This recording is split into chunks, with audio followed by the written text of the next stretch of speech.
Hey guys, Cal here, bringing you another video. This one is going to be some of the bases I've been doing for Clan Capital.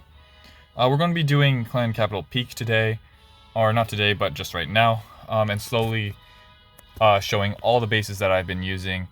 They all kind of use the same formula, but because we're not going to do all of them in one video, if you do like these bases and want to see the rest of them, make sure you're subscribed so that you know when I'm uploading. Just because I don't really have a real solid idea of when the next one is going to be. I'll try to pump them all out today, but if we can't pump them all out today, we'll try pumping them a few more out tomorrow, and so on and so forth. But this is the base here.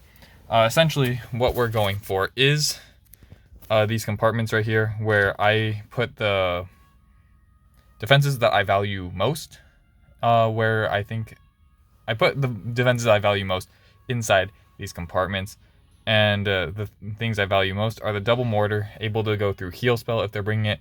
Also, splash damage is just very powerful. Blast bow, also very powerful, has a ton of range, so it being in the back is fine. And rock artillery, even though it got nerfed, splash damage is still splash damage.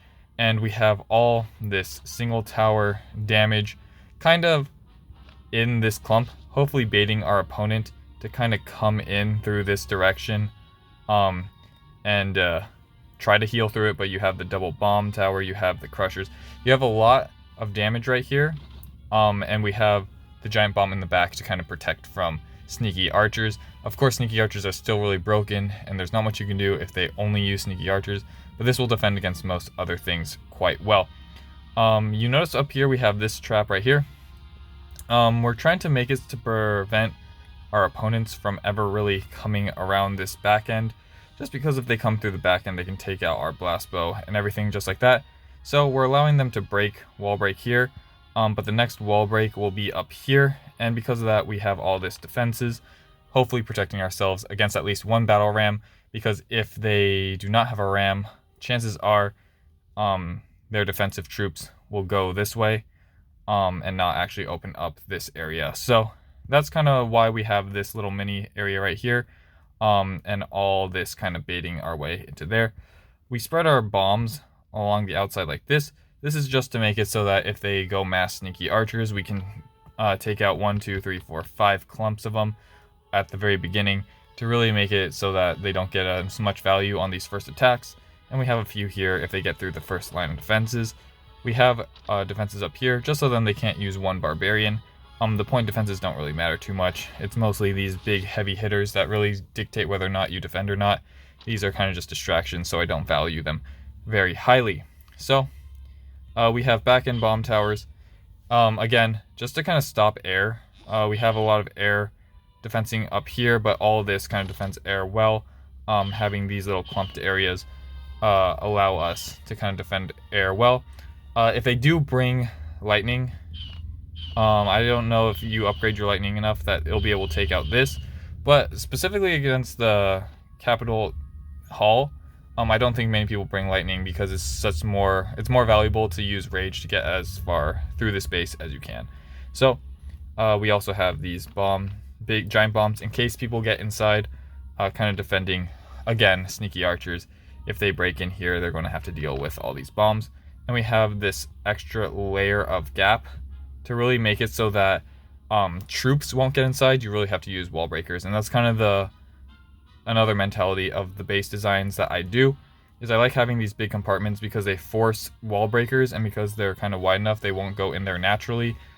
These air defenses will kind of bait them in, but that's only once they have taken out this Capital Hall. They won't be baited from the outside. So forcing them to use rams makes them so they have less power, and if they're taking out one section of the base per attack, we're looking at 4 attacks per defense, and that's kind of what we want here. So for the rest of this video, we're just going to be looking at some defenses we did. I've only seen one. We'll go down the line, but it looks like our lowest defense was 18, which is kind of sad, but our highest is 26 right now, and it looks like even these people are struggling right here. So let's go look at this first one.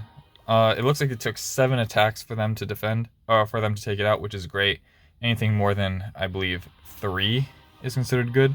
So let's go right into it. So it looks like they're raging in here, and right away they're going into where we kind of baited archers. So they're going to be taking out right now. Of course, because it took them 7 attacks, usually this means that they aren't the best attackers. Honestly, that is good for us. Defensive medals are really only given to the strongest defense. It isn't like the amount of defenses together. I believe it's only for its most valuable defense. So we're trying to mostly just defend against bad players. Good players, of course, can get through your bases a lot quicker, but you don't really care as long as you have one really good defense. So they took out this section right here, not much actually, and now they're going to try going into this next one. See, they're trying to get to these multi-mortars because they know how valuable they are, but because they are out of range of those archers, the archers will go around. Huge spring trap. Really, this person coming in with mass archers, not slowly deploying them, is really biting them right now. Again, right here, they have their giants kind of trying to get to this section, but they can't because they are too far away, and they're going to things that they can target. The hog riders were going in and got hit by that bomb, and our cannon right there coming in clutch, defending our double mortar. So now they're finally going to break in here. Their refusal to use wall wreckers is kind of showing here.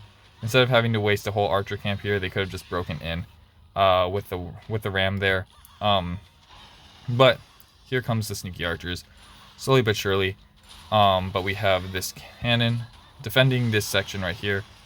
They do take out that double cannon area though, which, I mean, is to be expected, but it took them quite a bit of time to get there. So now they're coming in with P.E.K.K.A. We have the Rocketeer, we have the single Inferno kind of taking them all out. And that's all that they got. Moving to the next attack. Coming in with mass sneaky archers. Pretty standard here. Not too surprising. But they're coming in. We have the giant bombs, or we have the, what's it called? The bomb towers to defend against the archer towers, and we have the cannon here to defend against it. So even though they're kind of coming in with a lot of heat here, they aren't getting that far because of that. Of course, again, not the best use of their archers, kind of spamming them in when you should be kind of using it one at a time. But it is what it is, you know? So we're coming in, watching them again, coming in with the mass sneaky archers, kind of to take out this section right here. But we have tons of splash, blast bows, and everything. They're going to dump everything, get taken out. And they're going to keep on schmoving in. I was expecting more time on the town hall, so that's why I put the log traps where I did, kind of to defend against people kind of sitting there.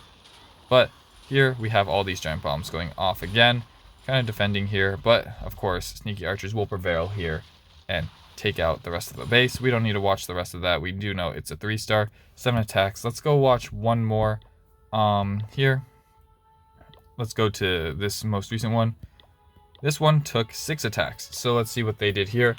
Again, less than 4, which is always great. So they're coming in again, no wall wreckers. People tend to not want to run the wall wreckers. I don't know why. Probably because they think that they can just kind of plow through walls pretty easily. To be fair, it is pretty easy to plow through the walls. Oh, we have targeting that wall, which is actually pretty surprising. I didn't expect that. So the base is not doing exactly what I was intending it to do, but they do only get this one compartment here with all that splash damage, really stopping them from going any farther. Looks like they're going to let this barbarian kind of go through. We're going to ×4 speed it. We can't really skip it, unfortunately. Barbarian's just going to hit this wall and kind of end shortly there. So we are going to lose the double mortar pretty early into the raid. I wasn't expecting it to happen that way, but it is what it is. Coming in with archers now, coming for our little section right here. Double Tesla right here, very powerful against archers because of the fact that they kind of chain off each other. We're moving into the next part of the base, or next part of their attack, coming in with a bit of a sneaky archer funneling. Let's see what they do here. They're going to go balloons and hog riders. If you are interested in getting better at the game, pairing your ground with your air is usually not a good idea, just because, for example, air defenses target air, and ground defenses, of course, target ground. So you're actually increasing the amount of damage the base is doing to your army by coming in with both. Whereas if you just come in with air, you're only taking the air. And if you're only attacking the ground, you're only getting the ground. So that is going to be that. They're kind of taking their time here. We're going to ×4 it because we're at that 10-minute mark. And really, I think this kind of shows what the base is trying to do. Coming in and zoom in across this base. And here they're trying to heal through all this damage. There isn't much you can heal through, especially with that single right there. Going into, I don't believe this is the final attack. They're going to zap out that little section right there. Going to sneaky archer away that air defense right here, and then come in with some more air. But we have a huge back end of air defensing things, and they're going to go straight into the single inferno. That there isn't really much that this person can do when it comes to air, and like they only took down 3 buildings. Not great base identification there, but it is what it is. Again, coming in with air, so these people really love air, but to be fair, it is probably the same attacker coming in over and over again. They're trying to kind of cheese out our little air defenses right there. Not much they can do there because of how much splash we do. There's no way Super Wizards are going to survive all that. All this air defense damage coming in. They are going to take down the Capitol Hall there, which is, of course, is bound to happen. And we have our blast bow staying alive. Having the blast bow alive as the very last thing that gets taken down is always a great sign. We're going to zap out some more stuff, and we're just going to zoom in. I believe this should be the last one. I'll be very, very surprised if this isn't the last attack, but coming in, taking it out, and that is going to be the 2 defenses, 7 and 6 defense. I'm going to check out, see what our lowest is. I'm not going to show it, but let's check out this 18. So this 18 got to take it out in 5. So even when we were taken out pretty quickly, the Capital Peak did survive at 5. So we know that the Capital Peak is not the issue of the base there. So hope you guys did enjoy the Capital Peak video. This is the base. In case you want to copy it, I'll zoom in and do a little slow pan around like this so you can see all the details. If you need to pause it, please do so. But we are running towards that 13-minute mark where we would like to kind of end the video. So that's the base. Hope you guys did enjoy. Let me know if you enjoyed this base, and let me know how it works for you guys if you choose to use it. So hope you guys enjoy the video. I'll catch you on the next one. Peace.